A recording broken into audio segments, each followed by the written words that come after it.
of Scal. How we doing? Man, recovered. On my way to play a little pickup basketball, so I'm back. Feeling good. You're okay. So you're fully recovered. So how was the? Let's start there. I was going to ease into this, but let's start there. How did the aftermath go after they won the title? After they won Game 5? Yeah. Take us through the night. So interview, they do the stage thing. They go back.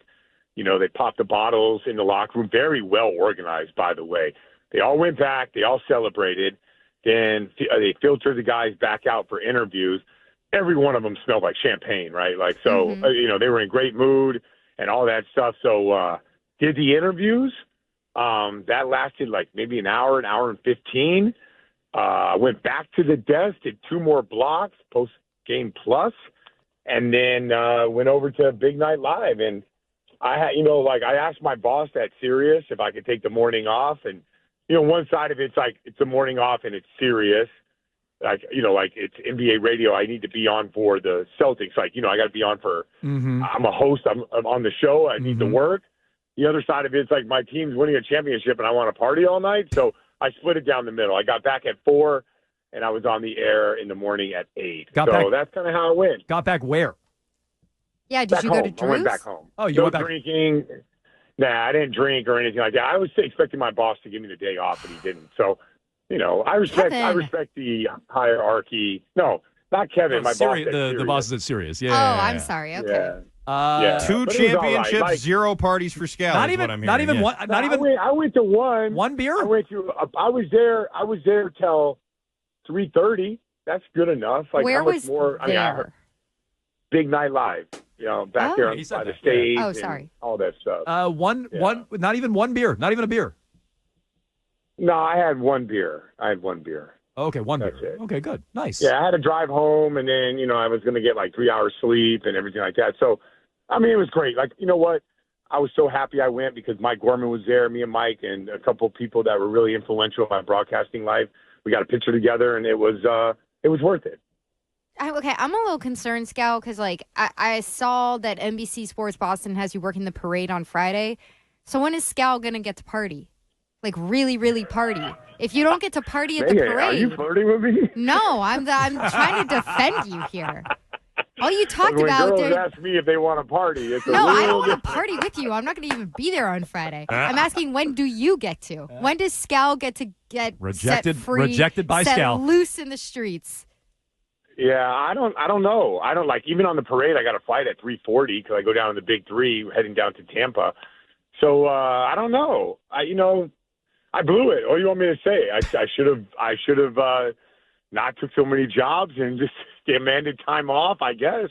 But no, I was going to get smashed at the parade, and I can't do that either. So you don't even. I don't know. I was just going to ask. So you don't even get. You're not even get to be on a duck boat. You're actually covering the parade. You're not even on a duck boat or anything. No. So I do some stuff with the Celtics beforehand, and then I do jump on a duck boat right afterwards, and I'll be in the parade, So, and then nice. After that, I jump on a flight. So, yeah, staying super busy. That's the whole deal. That's the deal. I'm surprised you're not in Miami right now. No, I do have responsibilities and stuff like that. So, as much as I would love to hang out, do all that, and my life still exists, and I still have to go to AAU practice, and I still have to work out my kids and get them ready and all that stuff. So, I am still a dad and a responsible person, even though I so wanted to have so much fun. Yeah, I know. Overrated. Definitely overrated. Should we as Bostonians be offended that this team that just won a championship couldn't get the hell out of town fast enough to go party somewhere else?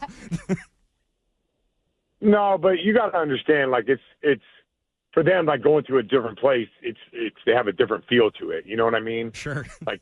It's easier for them to go to Miami and get away from it. People do know them, but it's not the same thing. So yeah, I could see that. We shouldn't be offended by that. No. We're talking to Brian Scalabrine, NBC Sports Boston. He joins us every Wednesday here on Jones and Mego, although probably the last time for a little bit with the Celtics wrapping up their regular season.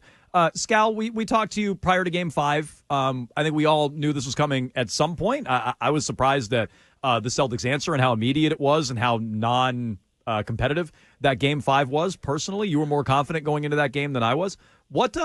what's the lasting legacy of this Celtics season? I know it's hard to put into context the careers, but this season, what's the lasting legacy of this title? I mean, I think if I look at it, like they smashed everybody, and I think there's. I don't know if we could say this team is done, right? It'll be a shame. It's just like a shame, as good as our team was, that we only won one championship. It would be a shame if this team only won one championship. This team is so far ahead of the entire NBA, and that happens a lot. The Warriors at one point, they were ahead of the NBA. Right now, the Boston Celtics are ahead of the NBA. When we played, our defense was ahead of the NBA. So that is usually how it works. Like, go back to the Laker dynasty, Shaq and Kobe, they were dynamic together. The 86 Celtics, their passing was so superior to everybody else. So you usually have something that is special. This defensive versatility, offensive versatility, everyone could shoot it, drive it, move it. That's ahead of the league. I think the league will try to catch up. I don't think the league can catch up next year. I think Denver would be an interesting matchup because Jokic, and if we didn't have Porzingis and we had to go against that guy, it would have been a really interesting series, much more interesting than the Dallas series. But if you're talking about dynasties and legacies, I don't think one season, will define this team. I think it's a matter of the next 3, maybe 4 years, depending on what happens to Derek White this summer. How hard is it, Scal, do you think, for a team that's won it the first time and has as much talent as the Celtics do to keep the mindset going into next year without maybe wanting to say out loud to the media or anybody else, like, we're looking to repeat and we're looking to build something bigger than one championship with this group of guys?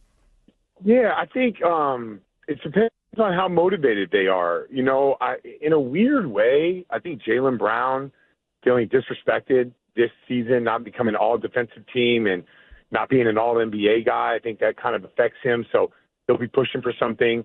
I'm sure, Drew Holiday just naturally a competitor, or so is Derek White. The real question we have is just our front court and where those guys are going to be. Like, what is Al Horford going to be like next year? You never know. He'll be 39.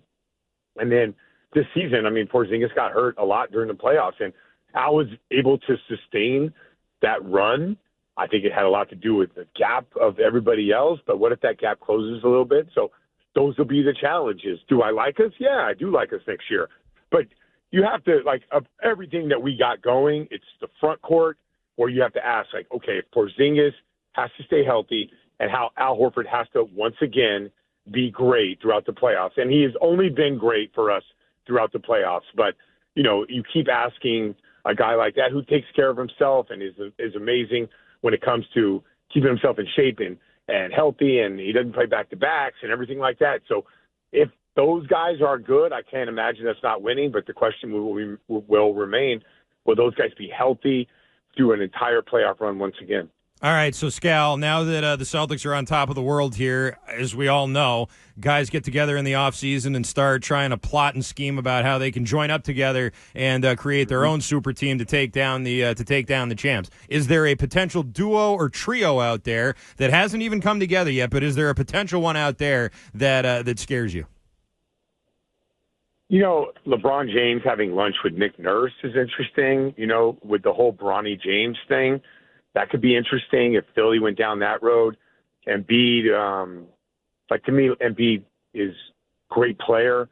It would be amazing for him to be around a player like a LeBron James and see what that does to him. Like maybe he's locked in more, focused more, whatever it may be, right? So that could happen. I think Orlando is interesting. Depends on what they do with their cap space. That could be a team that could be a dangerous team. I think most of the dangerous teams, to me, lie out west, and we'll see what happens out there. I think Denver's still going to be good. Minnesota was still going to be good. Anthony Edwards in this offseason. But if you're looking at the East, there's going to have to be seismic shifts for the East to kind of catch up with the Boston Celtics. Out west, there's some good teams. I never thought that Dallas was the best team out west, and I never thought Dallas was going to be a tough matchup for us. But Denver and Minnesota would be interesting. Shot blockers at the rim, tough, hard-nosed wing defenders.